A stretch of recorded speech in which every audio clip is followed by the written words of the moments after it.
December 23, 2012. Sample Recovery Unit Team Lead Fisher Case reporting on Subject 17, Desmond Miles. The subject was deceased and unattended. Time of death was placed around 0000 hours and 7 minutes, with conditions favorable for DNA sample recovery. We had some initial concerns about interference in the vault, but given the skill and talent of this team, we were able to capture useful data. I personally retrieved the subject's backpack and extracted a number of objects of interest to undergo detailed analysis.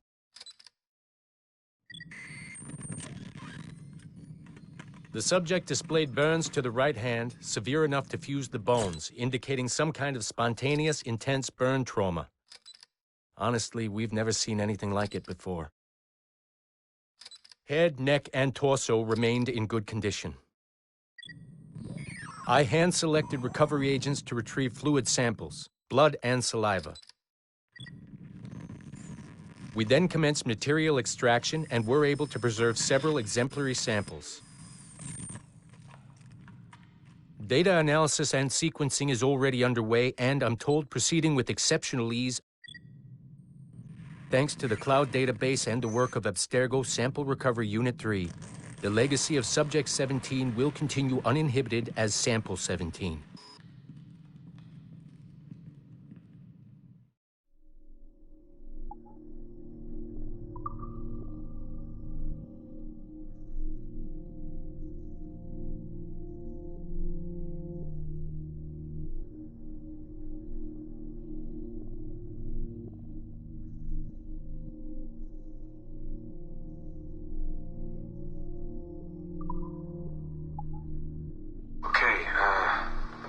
This is on. I don't think I've ever used this phone more than a few times to record anything.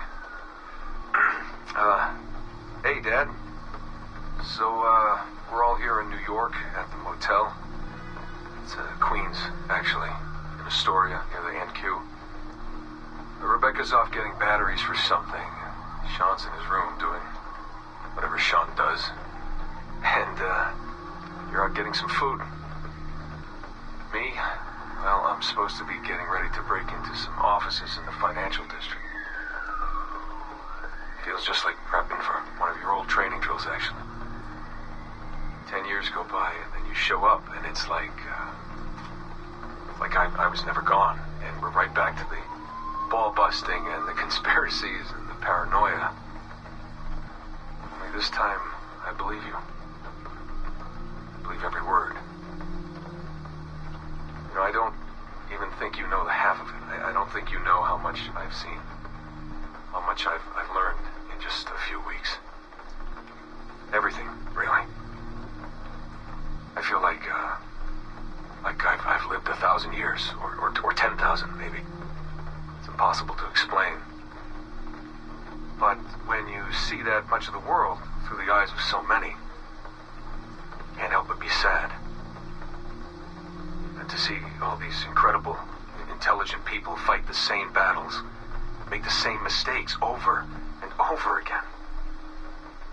Because culture and knowledge and history, these things, they aren't passed on through our genes. Every kid on Earth needs to relearn the basics. How to live, how to survive, how to stand up for what's right. So much is lost in the transfer. So much is added every generation. It's a shame. I mean, over and over, everything must be learned again.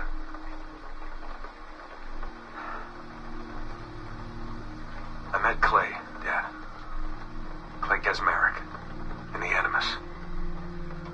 I knew him by his Abstergo handle, Subject 16. My predecessor. And he showed me things. He passed them to me just before he died. Or got deleted or whatever. Everything he'd learned, everything he'd seen. God, how do I talk about this? So, guess you trained him. Huh? After I left, he really looked up to you, and now that I've seen through his eyes, I think I understand why. I'm glad you had him around, even if I wasn't there. things he showed me. Unbelievable things. And I never... Shit. Alright, I'll be back in a second.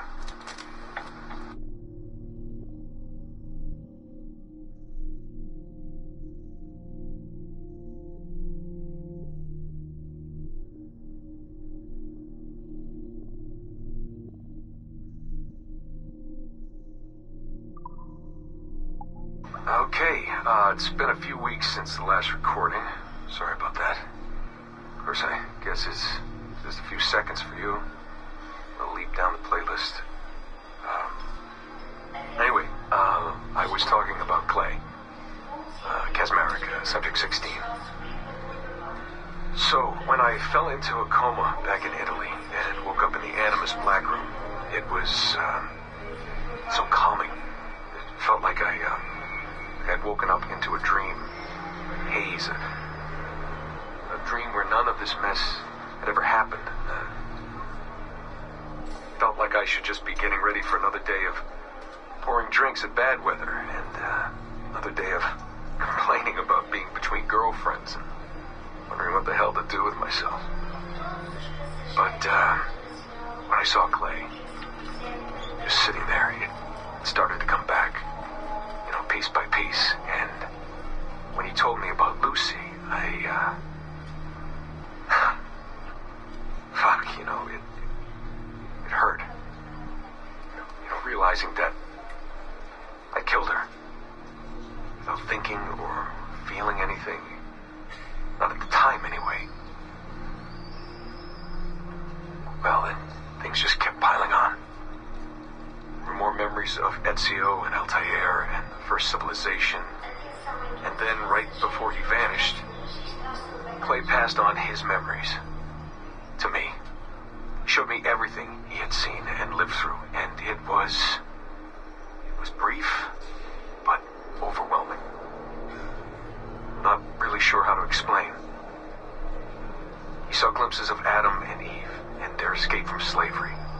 He saw the beginning and the end of the war between the first Civ and humans. He saw Minerva, Juno, and Tinia trying to work out their calculations. At least that's what they called them. They had these tools, these powerful machines that could predict possible futures. Not what was going to happen, but what could happen. Probabilities. And, well, they spent a lot of energy trying to figure out what was the most likely scenario for the future. Theirs and ours. And in the end, I guess they figured I was their most likely candidate. Some guy named Desmond living at the beginning of the 21st century of the Common Era. But which Desmond was the right one? Because, you see, probability is a weird thing. It can branch out in so many ways. Which version of me did they need? Was it the Desmond who got married early and had a son? One who stayed single in New York? Or was it the Desmond who moved to San Francisco to be a waiter? Maybe it was the Desmond who worked at an auto body shop in Chicago, or maybe it was the me who never ran away from his parents in the first place. First Civ had countless variations to choose from, but in the end, the lucky one was me. I'm the Desmond their best calculations spit out. I'm the Desmond they left their messages for, and I guess I have to live with that honor. What an honor. Pretty tired. There'll be more later. Ciao.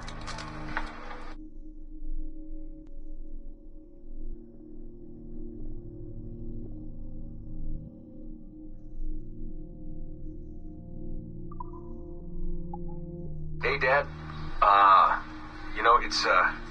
It's funny. I have this memory of you, one I keep coming back to, and I always think about it when I'm working, or just before going to bed, because it, sort of calms me, I guess. You told me you were going to go up to your room and sit with your back to the door and read a book, and you wanted me to wait at least 15 minutes, and then sneak up there and tap you on the shoulder without you knowing. I even remember the book you were reading at the time, the one by Captain Johnson. And you warned me that if you caught me, we'd have to start all over. Then you went upstairs. And I waited. I waited, and I waited, and I waited. I waited 4 hours before deciding to go up. And even then, it took me 20 minutes to get to the foot of the stairs. And another 30 to get up them. And then 10 to get down the hall. And there I was at the door and peeked into your room. And I was so hoping that you'd be asleep. But no, you were still reading. And I just about shit myself. But 10 minutes later, I was just 5 feet away from you. And that's when I remember setting my foot down, and you flinched. Ever so slightly, you flinched. I thought maybe I'd imagined it, but I knew you'd heard me. You didn't say anything. You just checked your watch, you reached for your drink, you took a sip, and then you kept reading. But I knew I'd failed.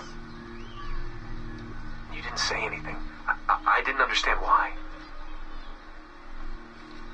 Then I lunged and tapped you on the shoulder, and you turned around, and oh, fantastic, you said, and you scooped me up, and you gave me a big hug, and I didn't say anything. But Dad, I was so pissed off. I wanted to scream at you. I failed, and you knew it, but you said nothing. And I stayed mad for weeks. I thought you were patronizing me. I thought maybe you decided right there that I was never going to be the man you wanted me to be.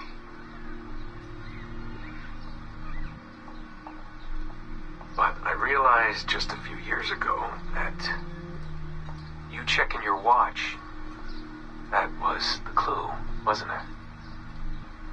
You let me win because I had been so patient. And I guess that impressed you. You know, maybe at that moment you thought it might be better to be my dad instead of my mentor. I don't really know. Maybe for you they're one and the same. You know, either way, I'm happy to know that both my mentor and my dad are looking out for me that day. I didn't understand that then. I think I do now.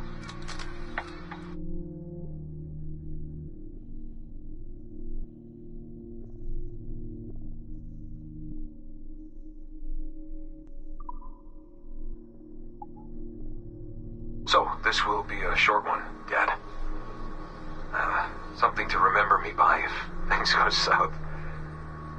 If I don't make it out of the temple today.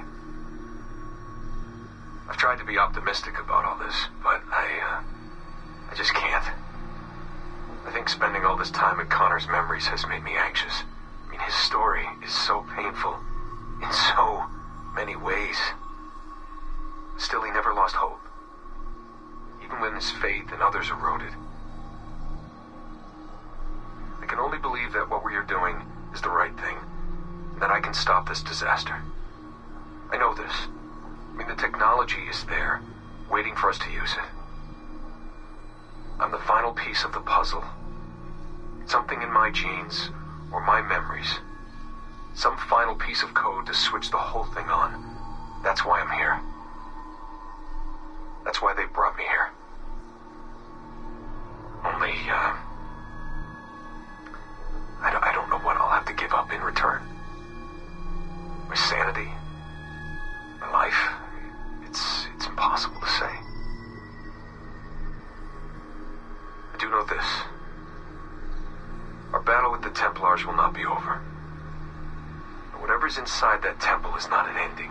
It's just another chapter in this endless story.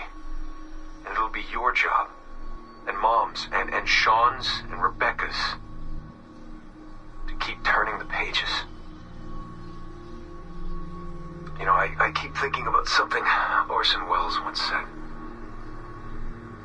Something like, if you want a happy ending, it all depends on where you stop telling your story. So maybe that's the answer. Maybe that's how people keep marching forward. If something goes wrong and they're dead, something happens to me. When you tell my story years from now, please tell them the one about how I lost my way and then I found it again. Just in time to save the world. And just end it there. That'll keep everyone smiling.